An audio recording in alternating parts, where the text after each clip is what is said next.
folks. Before we get started, I've got my mic on, I've got my camera on, and I've got this up, but I on a new laptop, so I want to make sure you can all see and hear me. If you could type in the chat box, if you can see and hear me, that would be helpful. Anybody out there who's already on, and we're going to get started in just a minute. I just wanted to make sure that I wasn't speaking in silence.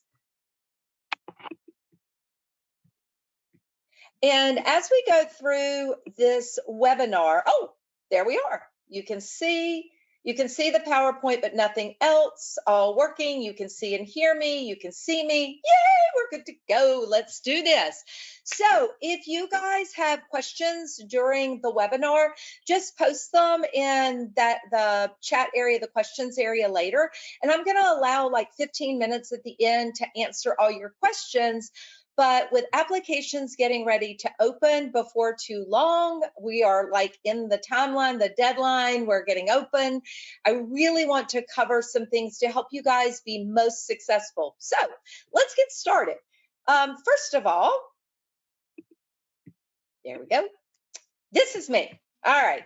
So my name is Dr. Anita Paschall, but I'm super informal. I always go by Anita. Guys, I am a flipping dinosaur. I have been doing this for almost 25 years now. I actually turn 60 next year. My birthday is Monday. So I'm a dinosaur, but I have been through this whole process. I have been the gunner, pre-med, excited about getting into med school. I spent over 15 years counseling students at a D1 institution, and I've sat for the past 24, 25 years, actually now it's almost 30, on 5 different admissions committees. So I've had all perspectives. I've been the pre-med wanting to get in. I've worked and counseled students, but more importantly, sitting on those committees. And that's really the advice I want to bring to you today, to kind of help you put in perspective how committees look at students, but also kind of the importance of really how you put together your application. Because typically what we see is that undergraduates who are pre-med driven, you guys knew you were going to get into college. You were bright. But going from college to med school is literally like being a college athlete and wanting to get into pro athletics. And we're going to talk a little bit about the numbers and really how you present your application. And it's always funny to me because year after year, I always hear people going, well, didn't they see that in my resume? Won't they see that on my application? And I need to help you guys understand that out the gate, that the average med school is going to get about 10,000 applications to grant 300 to 500 interviews to offer 100 to 150 slots. And so we're just processing apps, and there's going to be a base screening, then there's going to be a level that we look at next. And I kind of want to put that into context for you guys and then help you figure out how to maximize that.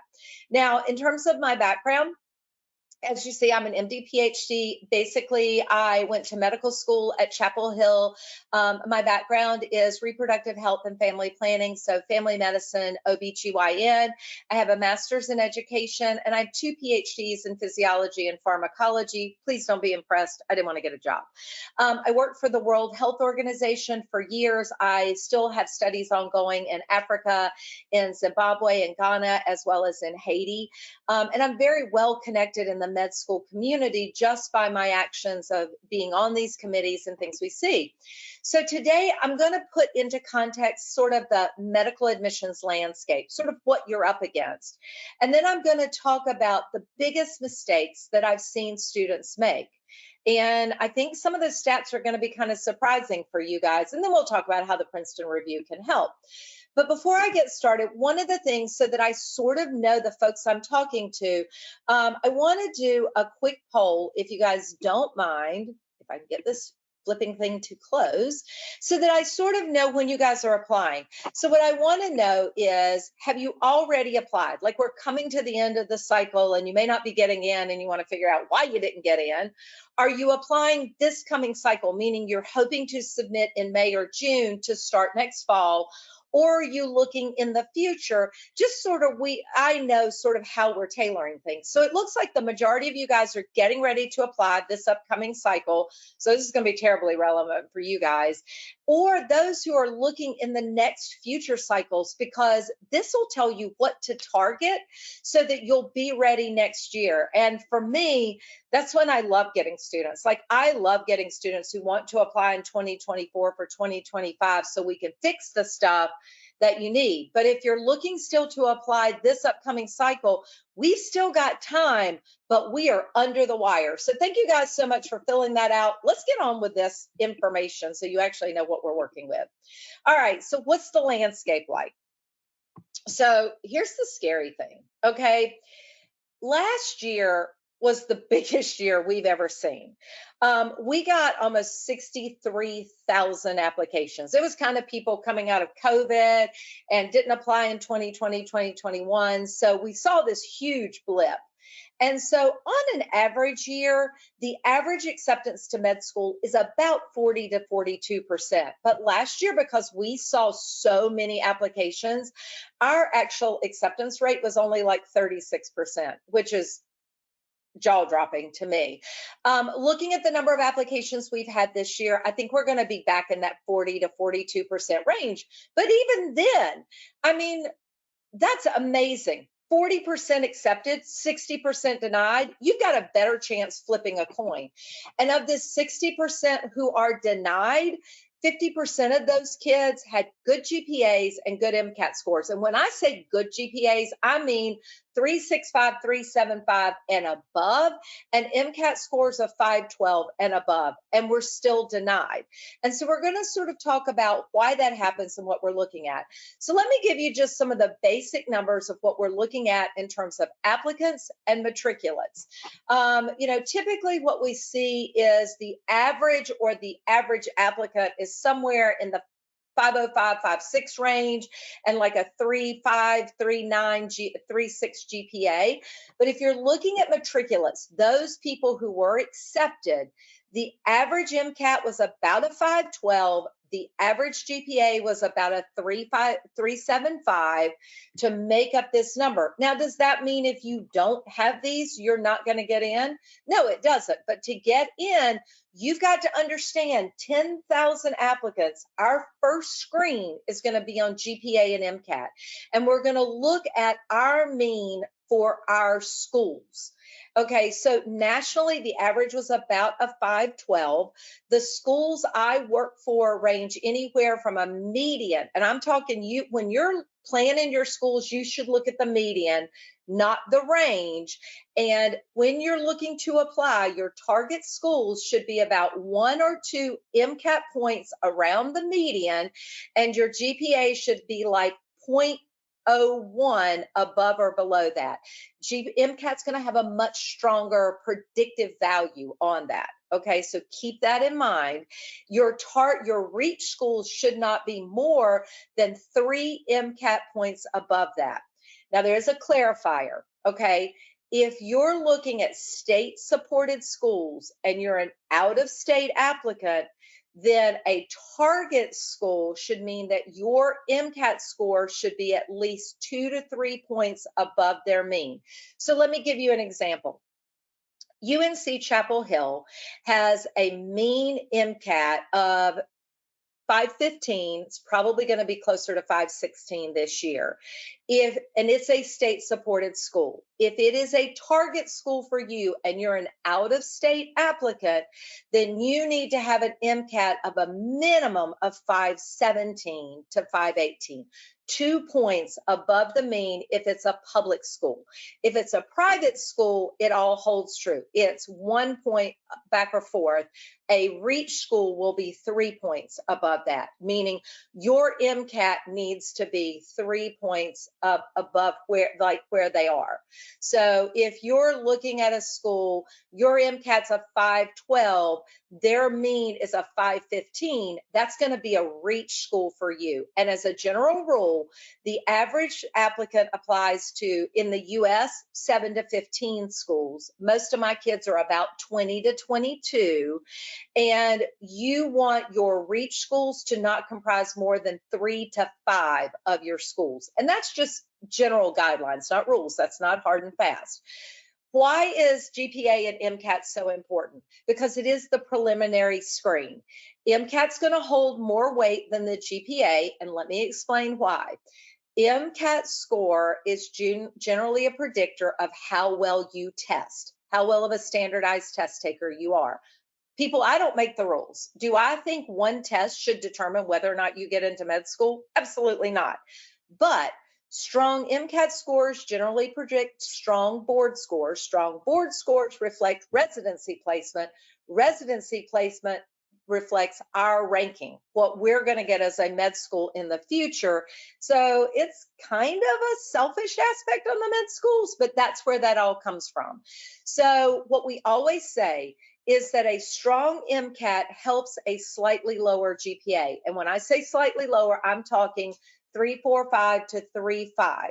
Okay, if your GPA is more in the 3.3 range, then you need to think about a master's program or DO programs, which tend to be more in the 3.45, 3.5 range, and an MCAT of around 3.7, 3.8 versus an MD program, or you need to think about a master's. Yes, every year there are people with 3.2 and 3.3 GPAs that get in. Last year there were 2, and their MCAT scores were a 520. So you need to be realistic when you're looking at that. All right, so they're going to screen on GPA and MCAT. That will get us through a baseline screen. Now, that also means that most schools have variables and ranges on the outside of that. So let's say our average MCAT score is like a 510. We are likely going to screen to about a 507, 508, keeping it in that range. But let's talk about once you get through that base screen, what are we looking at next? People always think it's my personal statement. Every freaking year I want my personal statement to be the best. And yes, we want your personal statement to be strong. But I'm going to tell you, in my 25 years of doing this, there has never been a personal statement that came across my desk where we were like, oh my goodness, we must accept this person. Now, there have been personal statements where we've been like, screened out. But it is probably, interestingly enough, the least important part of your application. That doesn't mean it's not important, but our second line screen is going to be on your experiences. And people do not give their experiences enough credit. We're going to talk about that in just a minute, about how you make them stronger and what you need to do. But the first thing is to think about what's going to go into your experiences. So it is a numbers game, guys. All right. 10,000 applications. You've got to keep in mind, and I get this every year where I get people who are like borderline GPA, borderline MCAT, and they're like, I don't want to wait another year. I just want the med schools to know I'm interested. Guys, we got enough applicants. I don't need mediocre stuff telling me you're really interested. All right. There are enough people with the strong GPA and MCAT that are going to make the screen, or enough people with the strong experiences who are going to make the screen, that we don't need, oh, I just really want them to know I'm interested. And if you apply with what you don't have and you get denied, then you become a reapplicant. And the screening standards across the board are harder for reapplicants. We expect reapplicants to fix the reasons they did not get in before reapplying, and more schools are going to, because of the number of applicants, that they will automatically deny if you immediately reapply after being rejected for exactly that reason. So we say a low MCAT score is the #1 application killer. About 32% of rejections are due to low MCAT, about 18% due to GPA, 50% are due on other factors, part of what we're going to talk about today. So 7 reasons why those people with the good grades and the good MCAT scores still got denied. And I will tell you that in the past 2 years, have not done a rejection review with someone who had below a 3.7 GPA and below a 518 MCAT. And they were typically denied for some of the reasons we're going to talk about today. So let's talk about those experiences. What are your experiences? What are important? And how do you articulate those? So AMTech class has what they call their 15 core competencies. And what they're looking for is, in your experiences, do you reflect these core competencies? Have you gotten experiences where you have shown growth, an ability in self-reliance, your social skills, your ability to do teamwork, and how you write your experiences is key to that. Now, I did a webinar in January on how to do strong personal statements and strong experiences.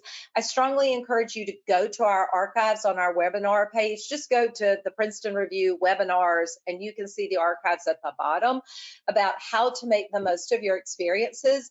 But how you format those are key. I need you guys to understand 10,000 applications. We're going to spend an average of 3 minutes reviewing every application that makes our screens. And I need you guys to understand this, because I get people all the time who go, oh, I had one semester where I only had 12 hours. I had a C in this. Okay, guys, we are not poring over applications at that level. We're going to spend 3 minutes, get through the screen. Your experiences come out in a grid. That grid has how you break down by all of the experience categories, how many hours and length of time for those. So first of all, we're going to look at, do you balance out? Do you have enough clinical? Do you have enough shadowing? Do you have enough service experiences? How heavily is that weighted? So you're going to get to pick 3 most meaningful, and you're going to pick categories. So the first thing I tell people is, you go through everything you've done. You want to combine all of your shadowing into one category. So I have more hours and a longer length of time and more categories. And again, how you format that is so key. Look at how much service do you have, how much leadership, and then you're going to pick the type. We're going to show you that in just a second. And then we're going to name it. Okay, now I get this all the time where I see crap come through that's like volunteer. And I went, ooh, thank you for that name. No, let's think about, maybe you volunteered with Meals on Wheels as a driver. So maybe in the organization name, you put Meals on Wheels, and then you abbreviate it MOW. Then up in your experience name, you put 3-year volunteer MOW, or MOW volunteer -3 years. Or maybe it's a leadership position. And so you put Phi Beta Kappa, 3 leadership roles, and then you put them. In this experience name, you have 60 characters. Maximize it. So when I'm scanning and I see the name, I know what you did, not just volunteer, clinical, shadowing.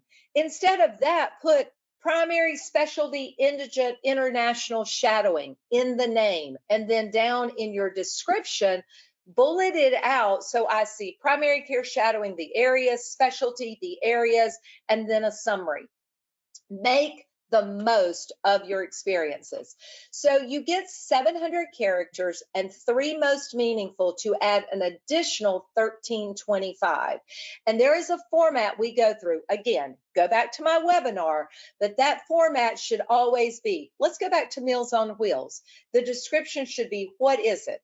MOW is a nonprofit organization targeted at reducing food insecurity, especially for marginalized and underserved people. What was it? Then, what did you do? As a delivery driver, each week I delivered meals too. Through this experience, I did. So it's, what was it? What did you do? How did you grow from it? We have these categories for AMCAS, and I want to point out to you, and there's actually a webinar next week by AMCAS to talk about new things they're doing. But a key thing you need to see is we now have a new category, and it's called social justice and advocacy. So oftentimes maybe a lot of our community service was kind of lumped in a different area. Then you may want to pick this category if you've been heavily involved in advocating for an underserved population.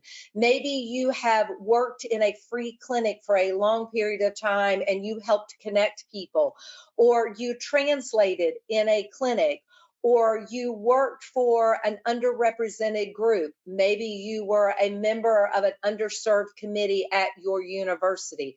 This will be a new avenue for you to use. So let's go through, that's the personal statement, the information in the background. Let's talk about some of those reasons that people miss it. And the first is those experiences. Again, I've already told you 50% of the people had a good GPA and a good MCAT. And I get people who are so focused all the time.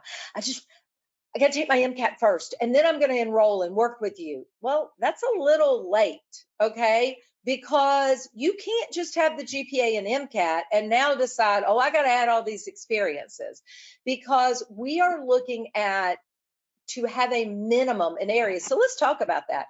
The first is clinical. I can't even begin to tell you how often I get applications of people thinking they're ready to apply and they've got 10 to 15 hours of clinical shadowing, or they got 300 hours, but it's all in one area. So the first thing is you got to have the content and you got to have the diversity. Last year, the average applicant had over 350 hours of shadowing in a minimum of 3 to 5 different areas. Now, that's not in each, that's combined. So we say our bare minimum's 100 hours, 3 to 5 different areas. One needs to be primary care. Ideally, what I would like to see is primary, specialty, indigent care, like volunteering in a free clinic or like a Missions of Mercy clinic or a RAM clinic or something, as well as oftentimes international healthcare experience, taking an international mission trip where you spend a week somewhere, so that in terms of knowing what you want to do, you've gotten diversity, you've gotten outreach, and you've seen other areas, okay? Now, the other area is non-clinical service, and we miss this all the time. Ideally, a minimum of 3 to 4 different community outreach initiatives, bare minimum 2, at least 3, up to 4. It should be done over 6 months for a minimum of 50 hours. So oftentimes I get people where it's like, I did this for 4 years and 14 hours. Then you didn't get a lot of engagement. And also non-clinical service that is with underserved, underrepresented populations, be that working with homeless groups, working with mental health issues, working with underrepresented minorities, volunteering at a battered women's shelter, Meals on Wheels, we've already mentioned. There are lots of programs that are called like Littles, Big Brother, Big Sister, where you mentor an underserved child. Wonderful. Okay. But there's also Littles where like you work with an elderly person. But we are looking for you to get involved with things where you put yourself outside your own comfort zone and gotten engaged with people outside of what you're used to. When I was at the university, we did a program called Imagine No Hunger. A lot of people feed the homeless. Every weekend, we would get together, we would package meals, we would go feed the homeless. And I still remember the day that we were out and we were feeding, and my son was feeding with us. And he was always like, we do Imagine No Hunger. We do Imagine No Hunger. And this particular day, we were handing out meals. He had just handed out his last meal. I look over at him, and this little kid walked up to him, tugged on his shorts, and said, hey, do you have any, the little kid was like, do you have any more lunches? My mom and my sister and I have not eaten in several days, and we're really hungry. And I remember my son looking at me, he had big tears in his eyes because he knew we didn't have any more meals. Well, there was a client that we worked with, and her name was Miss Betty, and she actually lived in her van because she was in a wheelchair. She used to sell snacks out of her van to survive, and she saw my son, and she called him over. She took her lunch that we had given her, because we always took it to her first because she couldn't get out, handed it to my son, pointed to the kid, and said, give it to them. And he went over, handed it to the little kid. The little kid was like, thanks, mister, and ran off. And my son looked at me and he went, well, you don't really do anything, do we? And I said, now you're understanding the gift of service. And then we would always stay after and talk to the homeless individuals that we worked with, because I needed them to understand there's this mental image we have of, oh, you're homeless. Oh, you must be an alcoholic or a deadbeat or don't want to work. And that's not 99% of the people. We are all one bad hiccup in life away from being homeless. And if COVID didn't teach us anything, it should have taught us that. So, working with these people, working with hospice, with people who are facing end of life, getting outside your own comfort zone and learning to work with people different from you is so important. Okay, so non-numeric academic achievements, and we talk about things all the time. We talk about study abroad or international travel, so you're experiencing different cultures. We talk about becoming proficient in different languages, especially when we talk about Chinese or Spanish, but as our world becomes a melting pot, that is so, so important. We talk about getting teaching and tutoring experience, not just so you hit check boxes on your application, but that so that we know that you can teach other people. Why is that important? Because it's 90% of what we do in our practice. On a daily basis, you can be the greatest physician in the world, okay? But if you can't educate your patients on what's wrong with them, if you just walk in and go, dude, you got diabetes, you're going to die, here's your insulin, I've probably already tuned you out. And so many people can't understand the differences of what that means.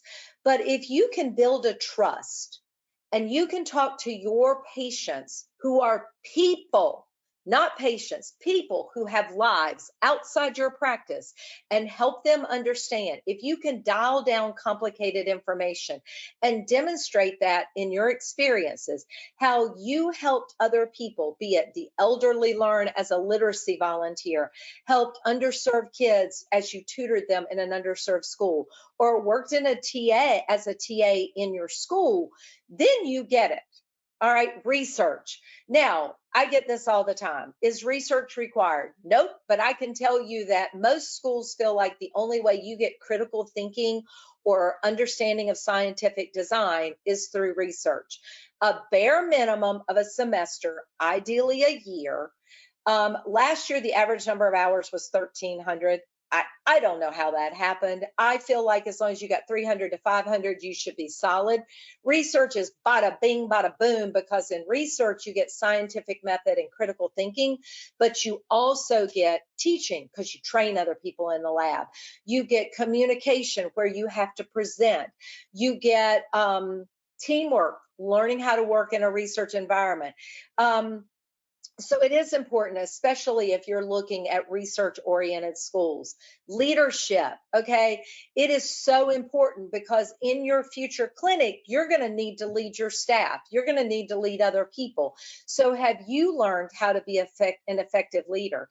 And when you're writing about it, be it in your application or in secondary essays, I'm also looking, have you failed as a leader, regrouped, and learned how to be a better leader? Okay? So let's talk about the other part. Qualified, but you fail to stand out. And this is what I'm talking about, creating a brand. Yes, you have to hit the check boxes. Now, we always talk about experiences. You already got the GPA and the MCAT. We talk about experiences as being class, CLASS. You got to have your clinical, your leadership, your academic, research, study abroad, different languages, teaching, tutoring, as well as your base academics. You've got to have service, at least 3 to 4 different things for at least 6 months for a minimum of 50 hours. Last year, the average was 400 hours of service combined, and social, other things you do in your life. But how do you step from the checkbox to standing out? You've got to create your brand. What do you bring to the table? And how is it going to be memorable? And I will tell you, this is probably one of the biggest mistakes my applicants make because they have a very tidy application, but it's got to have something that's going to make you stand out when I read it, so that when I either read it in a screen or I read it before an interview and I come back to committee where I go, that is Sam. Sam told that really cool story in his personal statement or his experiences, or he had that experience when he went abroad, or he's battled his own personal hurdles of his own. You've got to create your brand. And this is what I tell every student. You sit down, you've got all your experiences, and then over here in this column, I want you to pick 4 to 6 unique things about you that you're going to hang your hat on. And that's going to be your focus, things that are unique, be it first generation, blending of your culture, international travel, strong research, a unique researcher. What is going to be your claim to fame? Intercollegiate athletics. I was a D1 athlete, balancing the time and commitment that comes to that. But you've got to figure out what's going to be your brand and how you're going to ride it in. So be unique in your journey, what has happened personally in your life experiences, your background that is unique. Unique activities you've done, not just the checkbox, but what you gain from it. Go beyond. What are your personal interests and hobbies? I always love when I'm onboarding my students to see unique things that they've done. Are you a runner? Do you have a unique hobby? Are you a composer? Also, hardships and hurdles that you've overcome. There's got to be passion behind your conviction. And I'm going to tell you, when you write that personal statement and you write those experiences and you write those secondary essays, you need to have sat down and pulled from your gut why you know this is meaningful. And I'm going to give you a hint about that in just a minute. So I do this all the time. First thing I do with my students is, why do you want to be a doctor? And it's funny because they'll fill out their intake form for me, and then I'll get it back, and it's always, I really love helping and serving people. I love science. My grandma died. I had this happen, blah, blah, blah, which all of those reasons are important. And honestly, the reasons you should want to be a physician. But I want you to think about, Liberty Mutual, the emu. See, I can't even flip and remember that freaking emu. But you see the commercial, you hear the same thing over and over and over. The Progressive Auto Insurance commercial. I want to take flow and go because you hear those same things. And that's where we are in the application cycle. In committees, I have heard so much, I want to help, serve, make a difference. It's a politician's answer. I need you to demonstrate to me why you want to do this. I always talk about, and I'm going to share a story with you in just a minute that I share with my own students, but getting average personal statements and average experiences is one of the biggest application killers. Again, not because you're not strong, but because you get watered down in 10,000 applicants. So if you write a compelling personal statement, you write compelling experiences that make me go, I want to learn more about this person, you're going to be ahead of the game.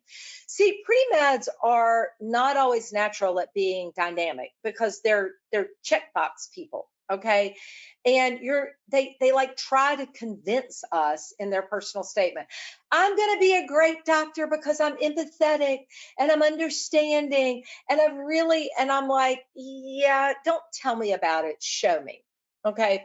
So when I went to med school, when I got ready to apply, I actually didn't even start this journey going to med school. I was going to be an architect. Okay. And I was in about the 3rd year of architectural design. And I was like, I don't really like this. And I was like, well, what am I want to do? And I was like, well, I love animals, but I probably like animals more than I do people. So I knew I could never be a vet. So I was like, okay, I'll be a doctor. Because at that time I had worked in a burn unit for 4 years. And this is a story that I tell my students. And so I was like, I'm going to go to med school. Had never told my parents, literally went home one weekend and I was like, I think I'm going to go to med school. And my dad just looked at me like, why? And I was like, but I'm really good at this. And so I'd been working in this burn unit. My technical skills were great. I'm like, I'm going to help, I'm going to serve, I'm going to make a difference. And this summer I was getting ready to apply. That particular summer, we had a patient admitted to our burn unit. It was a young couple that had gotten married and they were on their way home for their honeymoon. And they were driving home from the airport and a drunk driver hit them head on. He was ejected from the car and the car caught on fire. So he went back to save his wife and she was actually fine. But he got trapped in the car and he was burned over 75% of his body, second and third degree burns. He had been in our burn unit for over 2 months. And this particular day that still stands out in my head, we had extubated him, and it was the first day that he was off the ventilator and he was going to be able to talk to his wife. And she had come in, she was so excited. And I remember she came into the room and I was actually changing dresses on his arm and I was eavesdropping. And they were talking about their honeymoon. He was talking about how excited he was to see his mother because she was coming in that day. He had talked about joking and going on a second honeymoon and having to wear a big sombrero so the sun wouldn't get on him. And the whole time I'm doing his wound change, I'm like, this is why I'm going to be a doctor. I'm going to make the people just like this better. This is why I'm doing this. And they had talked for maybe like 20 minutes. And he said, I need you to go get me a milkshake from the cafeteria. And you should have seen her. She puffed up like some kind of peacock because she was going to go do something for her husband. And the elevator was right outside our burn unit. And I'm standing there and I'm watching. And she goes to the elevator and she turns around and he looks at her and she sees he's watching her. And so she waves to him and he says, he mouths, I love you. And she blows him a kiss and says, I love you too. And I'm like crying because this is why I'm going to be a doctor, right? Doors closed to the elevator. She's gone. He looks at me and he's like, I don't know you, but I'm sure you've been here. And I just want to say thank you for all the help. And I'm like, I puff up like peacock. And he looks to the other side. He takes a deep breath and he codes, goes flatline. And I'm like, oh God, I push the button. I call the code. They come in, start running the code. And I'm absolutely flipping out. And he ends up dying before his wife gets back. And I check out, I clock out that day. And I actually end up taking the next 2 days off. And I'm like, I can't do this. I come back into the burn unit. My attending pulls me aside and he goes, we need to talk. And I'm like, great, I'm going to get fired too. And he goes, you are probably the best MA we've ever hired. He said, technically your skills are exceptional. And he said, and I've listened to you since you decided to go to med school. And he's like, you're like, I'm going to help and serve and everything. And he goes, lady, medicine is not about you. It's never going to be about you. Okay. It's not even about patients. It's not about you treating them. It's about people. And he said, you need to understand, we knew he was going to die. I wish somebody had told me. And he fought to get back to share that moment with his wife. And he goes, it's about the people we treat, people who have lives outside of here. And it's not just him. He said he got a wife who didn't get to say goodbye and a mother who did not get to say goodbye. But he fought to save those moments with her, to share that she will hold on to. And as physicians, we are gifted with the greatest career in the world because we have the opportunity to share moments, to get to know people and to help those people through what we do in the greatest blessing on earth. And you need to reach in your gut and figure out why you want to do this and articulate that in your personal statement and your experiences. The other is poor letters of recommendation. And people get very focused on, I need 2 science, 1 non-science. I've done research. I should get research. I should get one from somebody I've done. And I always say, even though med schools don't require a clinical letter, always have a clinical letter. But people have lost the art of how you get a good letter. And it is more than just going, hey, would you write a letter for me? No, you want to help them out. I always have my students do what we call their applicant strengths, where everything is laid out. They give them their GPA and their MCAT. They give them a bullet list of their class, clinical, leadership, academic service, and social things they've done. And then they give them 4 to 5 bullet points, their brand of what they could be referencing in that letter of recommendation. Those are the things you give to get a stronger letter. Know the people you're asking. We always get people who are like, I'm going to have a senator. We don't care about that. We want strong letters from people who know you. Applying to the wrong schools. I get this all the time. I want to go to a top 10 school. Well, that gives you about 1,000 slots out of 54,000 applicants. And we always say at the med schools I work at, do you want to go to med school or do you want to go to a top tier school? Do you want to go to our school or do you want to be a doctor? So pick the schools that meet where you are. I've already talked about target schools 1 point above or below from your MCAT, maybe 2. Target schools a max of 3 to 4 above your MCAT. Remember, you're competing against 10,000 other applicants. Same thing with your GPA. Make sure that if you are a 3.5, either you have a stronger MCAT to offset that, or you're not applying to target schools that are like a 3.8. All right, underestimating the time to complete your secondaries. This bites people on the butt all the time. When they are submitting their application, it's like, check, check, check, check, check. I just want to apply anywhere that will take me, which is absolutely a joke, because if you can get into Harvard, you don't need to apply to a bottom tier school. If you're needing to apply to a bottom tier school, you're not going to get into a top tier school. You should first of all spend 5 to 6 months developing your primary application. And then people forget about secondaries. Okay, think about how much you struggle to write your personal statement. 90% of schools now automatically send out secondary applications. Never even look at your application because it's about the bank. Okay, it's about money. And if you read the fine print, they all say if you don't meet our screening parameters, you're not going to be reviewed. And I can tell you, one of the schools that I worked for last year did not open 76% of their secondaries because they did not meet their screening criteria. All right. So the average school is going to have 3 to 5 secondary essays. All right. If I apply to 20 schools, do the math. That's 80 to 100 secondary essays you're going to crank out. And you need to get your secondaries back out to the schools unless they specify a date. I work for a couple of schools that only give you 7 days, and they're hard and fast on that. But the average is 2 to 3 weeks after getting the secondaries. We ideally should get them in June, July, unless you're in Texas, and I want those in May and June. And if you're applying to a COMAS, you're going to get those sooner, so get them in. But MD programs, ideally July, no later than the second week of August, if you have received automatic secondaries. Don't rush it. Be careful of copy and paste. I'm actually going to do a webinar on secondaries and interviews in July. So make sure you have focused time for your secondaries. What I have my students do is May and June, after we've got their stuff keyed, start pre-writing those secondaries.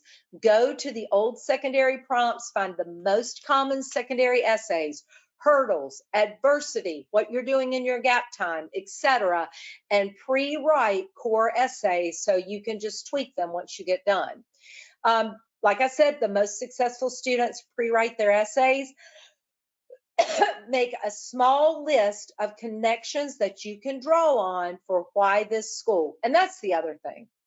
Those why this school essays, if I read one more person who has repeated the mission statement back to me, I know our mission statement, or our diverse curriculum that exposes you to medicine in the first year, all of them do that. Find specific reasons for that school, that location, specific opportunities that they have, people that you want to work with. Target it so we know you've done your research. Oh, the interview.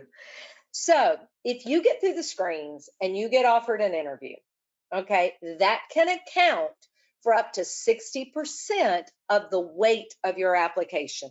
Oftentimes we get people who look beautiful on paper and we get them in an interview and we go, oh my goodness. All right. Invest the time in this. Okay.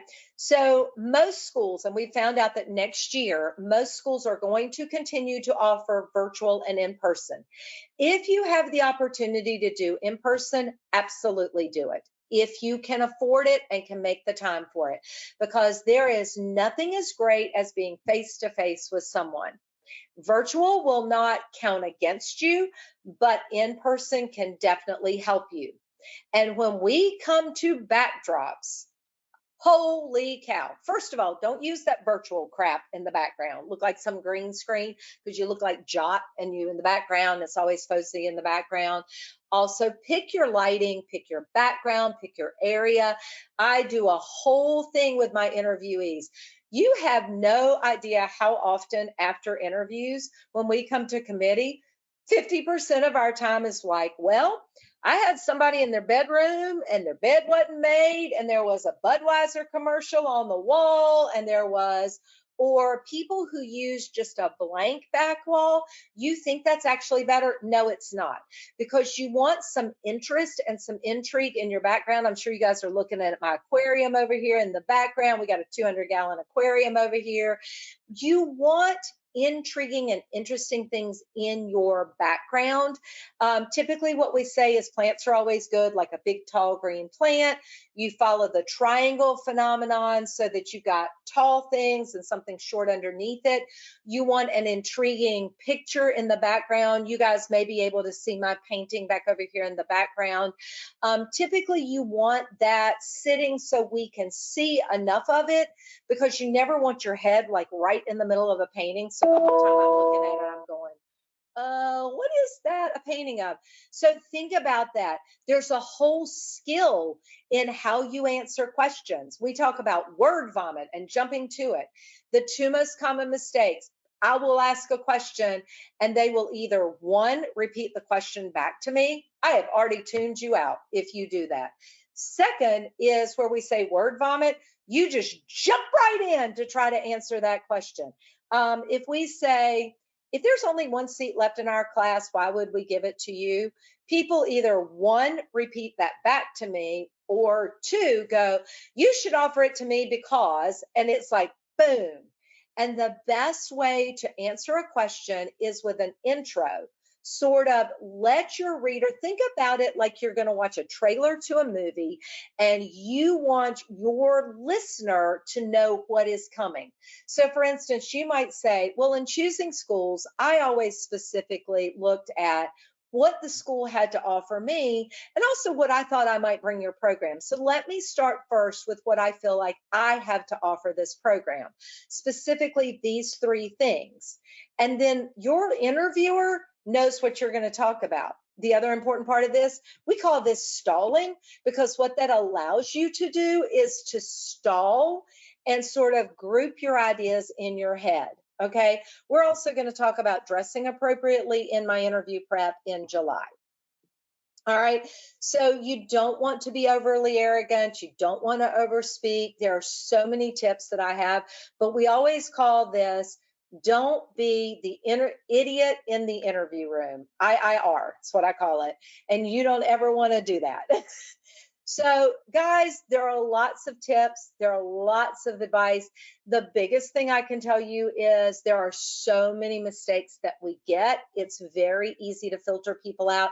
I'm getting ready to take questions, but before I do, if you guys could do one thing for me before we get started, and that is to tell me if I could help you with, because here at the Princeton Review, we have tutor.com that can help you improve your GPA.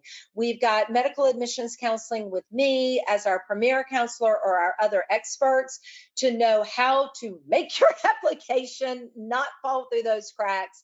And then we have ways to help you improve your MCAT. So if you are interested in any of these things, and if I can get information to you and you're not already an admissions counseling student, you can uncheck that box. Let me know and I'll make sure that I reach out to you and get you the information you need. Let me close this poll. All right. Excuse me. So like I said, tutor.com can help you get the grades you need. Our MCAT prep can help you get the test score, and I can help you combine everything together to make the best application possible. Excuse me. We have primary application support, we have secondary only application support, but more often what we actually do is comprehensive, soup to nuts, helping you all the way through the application process. By the way, if you go to our admissions counseling website, there's a little link where you can get like a free consult with Garrett. Excuse me, to sort of tell you how you are and where you stand. And if you do that, I want you to say webinar, and he can offer you deep discounts up to which, if you are applying not this cycle, but next cycle, you could potentially get next cycle application for our current cycle price. That is up to $1,000 off Premier. That's up to $600 off Comprehensive, where you could pay the same price and get the whole next year basically for free, get you ready, and you can have 18 months to pay. So if you're a future cycle person, please do not miss out on that. Okay, so with that, we've already done the poll. We got questions. Let me answer your questions for you if I can get this to open. All right. Wow, I don't see. You can see me. Happy birthday, Denise. Thank you. All right. Would attending and presenting your research at a conference count as research or a non-numeric achievement? Oh, okay. So this is really important because there are two options to this. So you would want to have your research as one category. All right. This is where we come down to. We say there are 15 experiences. All right. And out of those 15 experiences, you want to have a minimum of 12. All right. If you have less than 12 and you're having to add more than 1 to 2 hobbies, and you're listing shadowing separately, you may not have done enough. But if you've got 12 or more, and you got your research, but you still have an experience left, then you could put presenting at a conference. The reason I say you want to avoid that is honors and awards, presentations and publications are all 0 hours. And when you've got experiences that weight things by hours and length of time, then you don't want too many things that are 0 hours. Okay.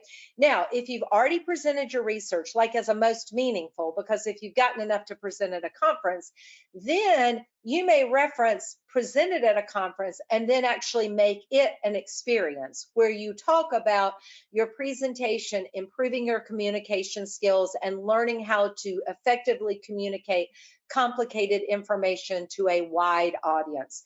Again, that's kind of where I come in and helping you target, oh, it needs to be this. Oh, it should be this. Okay. Would I please repeat what you said about screening process in relation to secondaries? Yes. Okay. So 90% of schools, because of the number of applicants that we get, automatically send out a secondary. So AMCAS opens the end of May 30th, or is it 31st? One of those two. That whole month, no schools can see your application. They're just verifying applications. All right. At the end of June, they are going to open to schools and release to schools. So any school that you have applied to, once you are verified, can see your application. And you will see end of June, 1st of July, there will be a massive influx of secondaries. Every single school I work with automatically generates secondaries. Okay. One of those schools got 18,000 applications last year. 18,000, 15,000 secondaries back.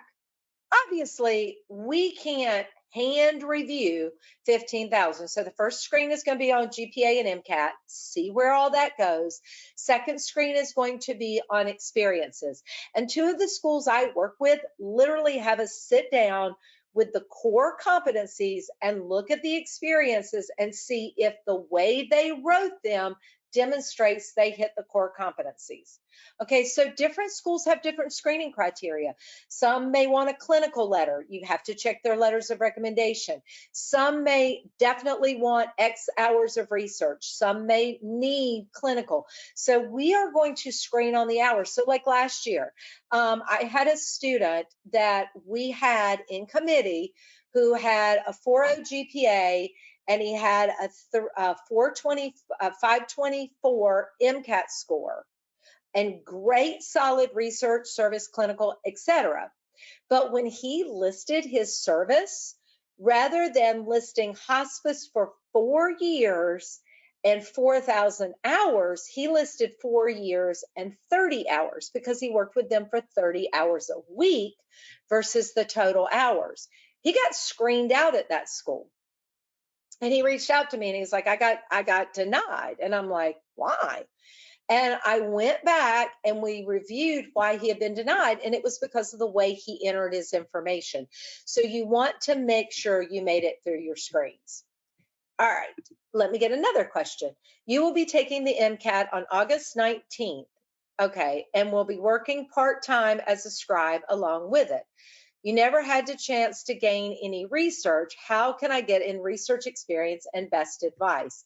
Excellent. So I'm assuming that you are not applying this cycle.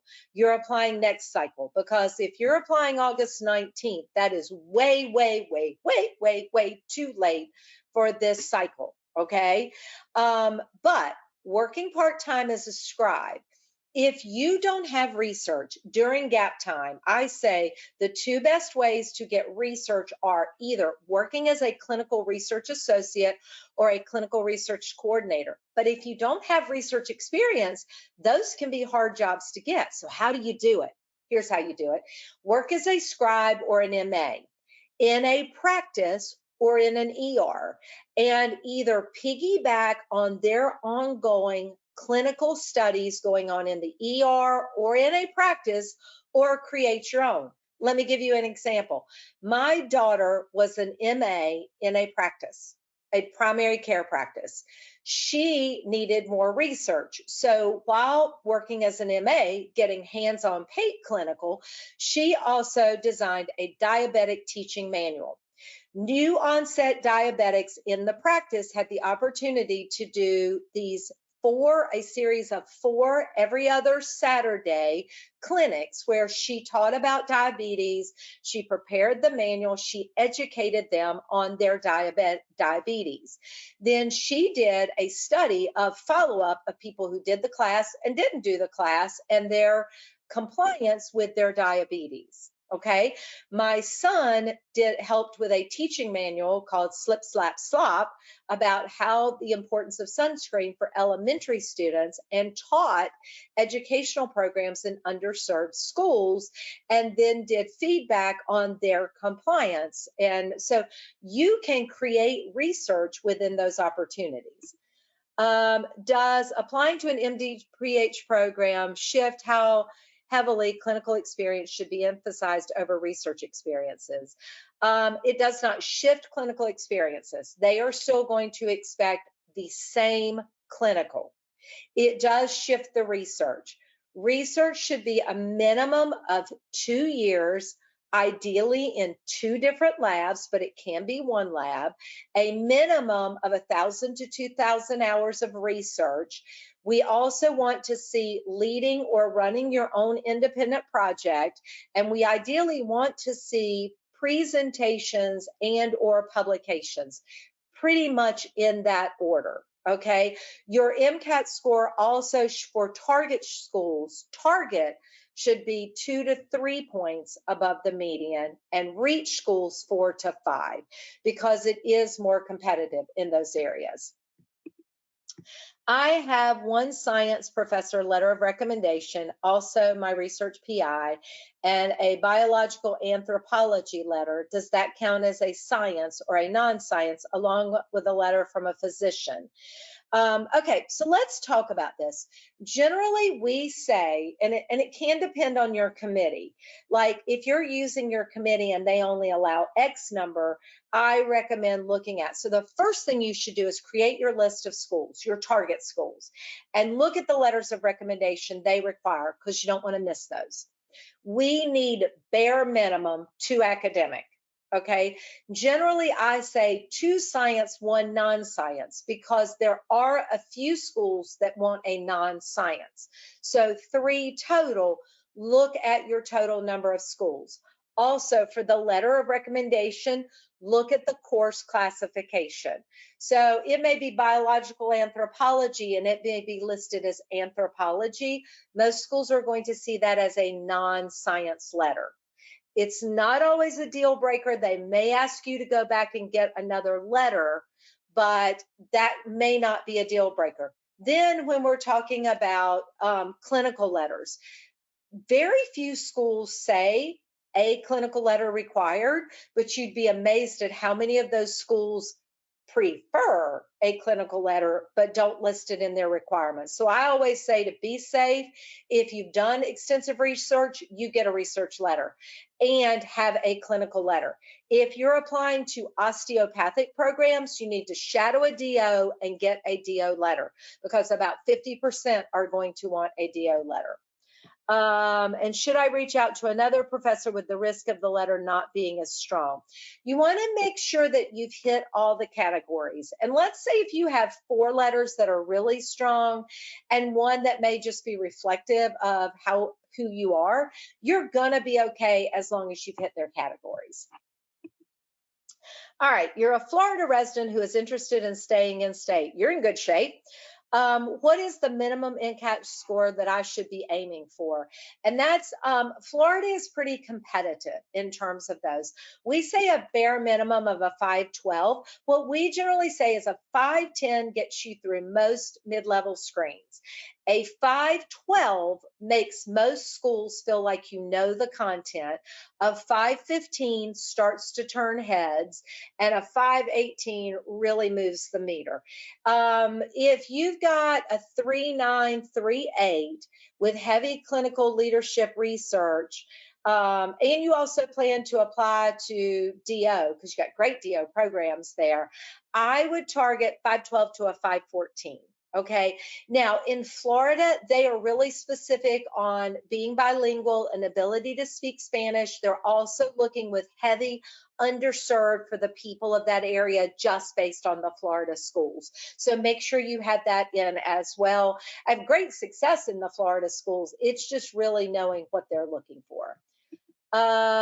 You're taking the MCAT May 18th, so you're a bit nervous. Okay, so here's some advice for you.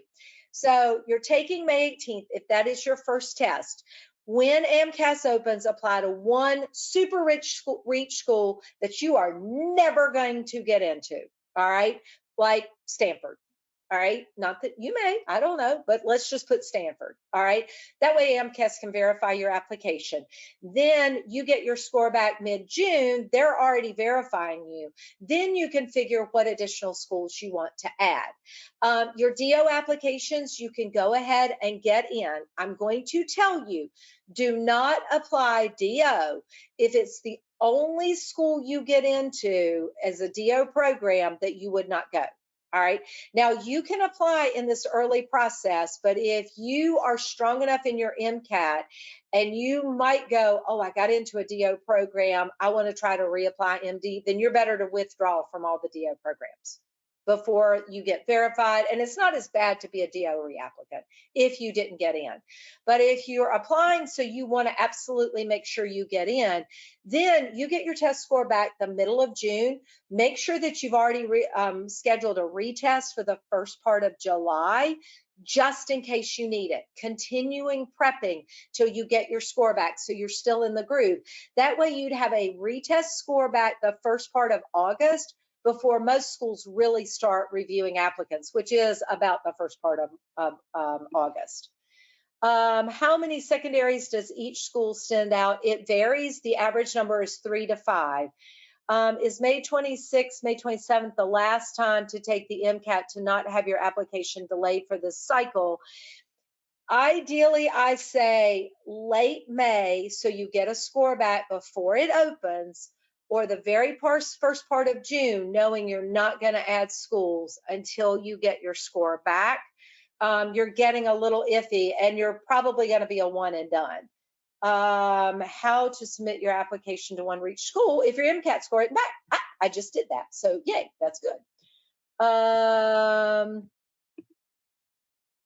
Got it. You sound like Sarah, with two A's, you sound like you're going to be an amazing applicant in Hawaii, because who would not want to live in Hawaii? And I'm right there with you. By the way, Hawaii likes out of state, but very heavy on research. While controversial, sorry, I don't have my glasses on. Is there truly an advantage of being first generation Hispanic immigrant? Oh, my goodness.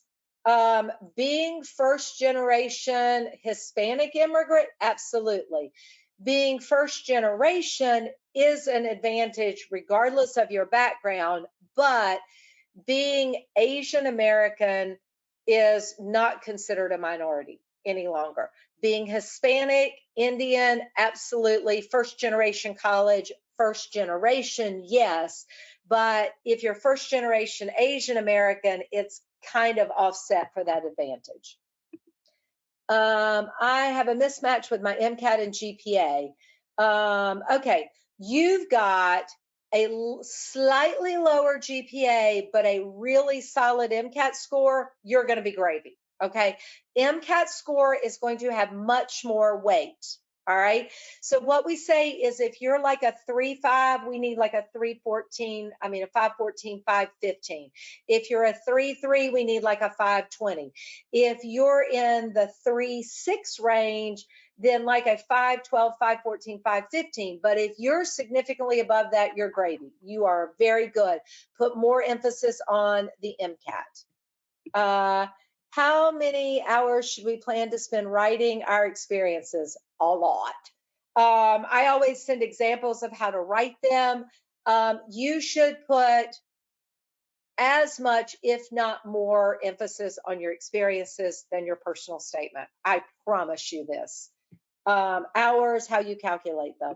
I'm going to go over just a little bit longer so I can answer the questions to make sure I've got everything. If you guys need to bow out, I understand, but I'm going to answer the rest of these questions. Is there advantage to being first generation, having parents from a previous communist country? Absolutely. Understanding that persecution, what you've been from, understanding having to flee a country, being in that area, absolutely, very much so. Are there essays besides personal statement in the primary application? No, there is the underserved, what we now call, or meaningful experience sort of section that's 1325. It is the old disadvantaged, and they're getting rid of the word disadvantage because people thought that was a stigma. I actually thought it was a benefit. But it will now be if you've had a hurdle in your life, be that a learning disability, something like that. But that's the only essay other than your experiences. Your secondary essays are where you target more information. When do your recommenders need to submit their letters of rec? Good question. Your letters do not all have to be in before you hit your submit button. You can actually add recommenders after you submit, and you can delete them, but you cannot delete them if the letter has already been uploaded. A good rule of thumb is you would like to have all your letters of recommendation in by the time you submit, but not required, no later than August. Okay, ideal is by the time we open to schools. The reason for this, many schools will process you but will not consider you complete until you have your final MCAT and you have all your letters in. So that's why I always say shoot for the end of May, ideally by the end of June, no later than the 1st of August. I just took the MCAT, haven't gotten your score back. That's okay. You have a solid GPA. What is the lowest MCAT score or below which you recommend I should retake? Well, that really depends on the schools you're going to apply to. So if you're targeted, if you've got target schools, see, and this is where people miss. They're just looking at GPA and MCAT to do their targets. And you've got to look at what you bring to the table in terms of your experience. Is it a public or a private school? Do you have any ties to the area? So like California represents a quarter of our applicants. It's hard for California people to get into California schools. But surrounding states like Washington, like Utah, like Arizona do have preferences in those areas if you live in that area. So do I have ties to a state? Do I have? So again, we say 510 for midline schemes, 512 makes most schools feel like you know what you're doing. Okay. 515 is going to start to turn heads. But I always say target a bare minimum of a 512 unless you have a lower GPA and you need to offset that.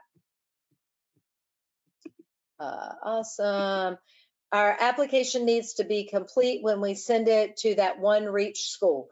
Okay, so complete means having everything in. You cannot update experiences once you input them. And AMCAS says completed, that should be how many hours you've done as of 5/23, and then anticipated will be 6/23 up to when you stop it or no later than 8/20/24. Okay, your letters of rec can come in, your MCAT scores can come in afterwards. I hope that makes sense. Is sharing about a learning disability like ADHD something that you would recommend all day and Sunday? Any disability, any hurdle you've had to overcome? I get people all the time who are going, I don't want them to hold it against me. We're looking for humans. We're not looking for robots. We're looking for people who have addressed and overcome hurdles. So absolutely. What schools on the East Coast tend to take applicants without research experience?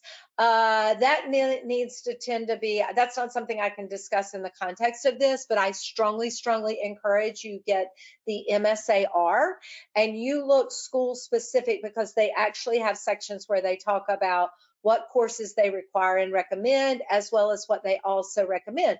But if you're talking about Hopkins and Cornell and Miller all day and Sunday, they're going to be looking for research, okay? And if you're looking at Virginia Tech Carilion, they look for research. You look at EBMS, obviously, if you're looking at Duke.